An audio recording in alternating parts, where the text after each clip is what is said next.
మెదక్ జిల్లాలో వరదల్లో 12 మంది చిక్కుకున్నారు. ఈ 12 మందిలో 2 గల్లంతయ్యారు.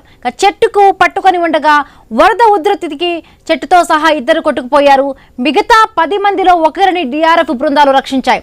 మిగిలిన 9 మందిని రక్షించేందుకు సహాయక చర్యలు కొనసాగుతున్నాయి.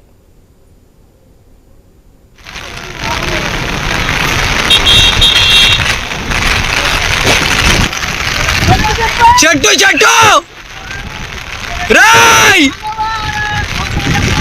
చెట్టు ఎగరా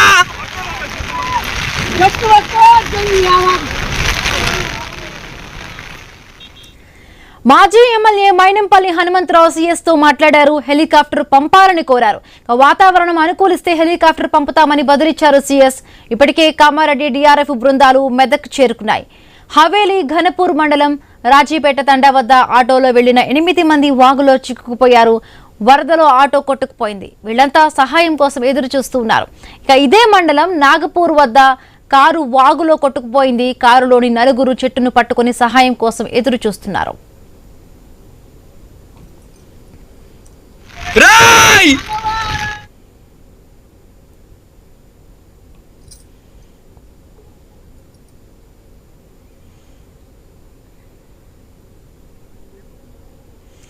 ఎల్లారెడ్డికి వెళ్లే రహదారిలో నక్కవాగు ఉధృతంగా ప్రవహిస్తున్న సమయంలో ఒక కారు రోడ్డు దాటే క్రమంలో నీటిలో కొట్టుకుపోయింది. కారులో ఉన్న కామారెడ్డి జిల్లా తాండూరుకు చెందిన దేవేందర్ గౌడ్ అనే వ్యక్తి టీఆర్ఎఫ్ ఎన్డీఆర్ఎఫ్ బృందాలు కాపాడాయి. జిల్లా ఎస్పీ డివి శ్రీనివాసరావు స్వయంగా రెస్క్యూ ఆపరేషన్ పర్యవేక్షించారు. కారు కొట్టుకుపోయిన ప్రాంతానికి మాజీ ఎమ్మెల్యే మైనంపల్లి హనుమంతరావు చేరుకున్నారు.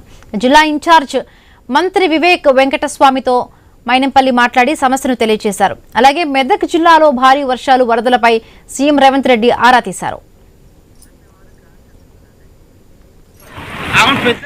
ఇక మెదక్ జిల్లాలో వరదలో చిక్కుకున్న 12 మందిని రక్షించడానికి 12 మందిలో ఇప్పటికే ఒకరిని ఎస్డీఆర్ఎఫ్ ఎన్డీఆర్ఎఫ్ బృందాలు డిఆర్ఎఫ్ బృందాలు రక్షించాయి. ఇంకా మిగతా 9 మంది కూడా ఎదురు చూస్తూ ఉన్నారు.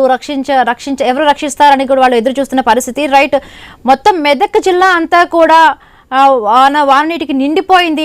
రైట్, మరిన్ని పూర్తి అప్డేట్స్ మా కరెస్పాండెంట్ క్రాంతి కుమార్ని అడిగి తెలుసుకునే ప్రయత్నం చేద్దాం. క్రాంతి, అక్కడ సిచ్యువేషన్ ఏ విధంగా ఉంది? ఇప్పటికే అక్కడ 9 మంది సహాయం కోసం ఎదురు చూస్తున్న పరిస్థితి. ఒక్కరు గల్లంతయ్యారు.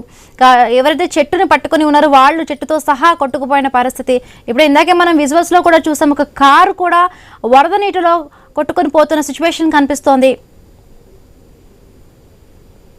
హిమబిందు, మనం ఉమ్మడి మెదక్ జిల్లాలో చూసినట్లయితే మొత్తం నిన్నటి నుంచి దాదాపు మనం 24 గంటలుగా ఎడతెరిపి లేకుండా వర్షాలు పడుతున్నట్టుగా మనం చూస్తున్నాము. దీంతో ప్రమాదకర స్థాయిలో వాగులు, వంకలు, చెరువులు ఇవన్నీ కూడా ప్రవహిస్తూ ఉన్నాయి. గత వారం కురిసిన భారీ వర్షాల వల్ల, తుఫాను వల్ల చెరువులు ఇవన్నీ పూర్తి స్థాయిలో నిండిపోయాయి. ఈ రోజు నిన్న సాయంత్రం నుంచి కురుస్తున్న వర్షాలకి చెరువులన్నీ కూడా ప్రమాదకర స్థాయిలో పొంగి పొర్లుతూ ఉన్నాయి. వాటి మత్తలు దూకుతున్నాయి. అంతేకాకుండా కొన్ని ప్రదేశాల్లో చెరువుల కట్టలు కూడా తెగిపోయిన పరిస్థితి మనకు కనిపిస్తుంది. ఈ చెరువులలో నీళ్లు ఎక్కువైపోయి అవి మొత్తం గ్రామాల్లోకి వస్తున్నాయి. పంట పొలాలు ఇవన్నీ కూడా మొత్తము ఈ నీటితోటి నిండిపోయాయి. ఎక్కడ చూసినా ఇటు జనావాసాలు, లోతట్టు ప్రాంతాలు అన్ని కూడా నీట మునిగిపోయాయి. ప్రధానంగా మనం చూసినట్లయితే ఇటు చేగుంట, నిజాంపేట, రామాయపేట, మెదక్, హవేలీ ఘన్పూర్ మండలాలు పూర్తి స్థాయిలో నీట జలమయం అయిపోయాయి. ఇక మారుమూల ప్రాంతాల గురించి అయితే ప్రత్యేకంగా మనం చెప్పుకోవాల్సిన అవసరమే లేదు. మొత్తం లోతట్టు ప్రాంతాల్లో నీరు చేరుకుంది. కొంచెము ఆ వాగులున్న ప్రాంతాలు అయితే పూర్తిగా జల దిగ్బంధంలో చిక్కుకున్నాయి. ప్రధానంగా మనం దూప్ సింగ్ తండా గురించి మాట్లాడుకోవాలి. దూప్ సింగ్ తండా అయితే దూప్ సింగ్ తండాలో గుండువాగు వరద వల్ల దాదాపు 30 ఇండ్లు దెబ్బతిన్నాయి. ఆ వరదల్లో ఆ గ్రామానికి చెందిన ఒక వృద్ధుడు కొట్టుకొని పోయినట్టు మనకు తెలుస్తుంది. కామారెడ్డి జిల్లాలో ఎక్కువ వర్షం పడడం వల్ల కామారెడ్డి జిల్లాలో పడ్డ వర్షం అంతా కూడా గుండువాగులోకి వస్తుంది. గుండువాగు ఒక్కసారిగా ఉధృతంగా ప్రవహించి దూప్ సింగ్ తండా ప్రమాదానికి గురైంది. ఇక వివిధ కారణాల వల్ల వివిధ అంశాల్లో మొత్తంగా 12 మంది మనకి వరదల్లో చిక్కున్నట్టు మనకు తెలుస్తుంది. అందులో ఒక 2 ఆ వాగులో చెట్టును పట్టుకొని ఆగా వరద ఉధృతికి చెట్టుతో సహా వాళ్ళు కొట్టుకొని పోయారు. ఒక వ్యక్తిని కారులో వెళ్ళిన నరేంద్ర గౌడ్ అనే వ్యక్తిని మాత్రము ఎన్డీఆర్ఎఫ్ బృందాలు సురక్షితంగా రక్షించాయి. ఈ చిక్కుకున్న మిగిలిన వాళ్ళని సురక్షితంగా రక్షించేందుకు హెలికాప్టర్ కావాలని ఇక్కడ జిల్లా అధికారులు కానీ, జిల్లా ప్రజాప్రతినిధులు, మాజీ ప్రజాప్రతినిధులు ఫోన్ చేసి సిఎస్ కోరారు. సిఎస్ కోరడంతో ప్రస్తుతం వాతావరణ పరిస్థితి అనుకూలంగా లేదు. వాతావరణం అనుకూలిస్తే హెలికాప్టర్ పంపిస్తామని చెప్పి ఆయన వీరికి సూచించారు.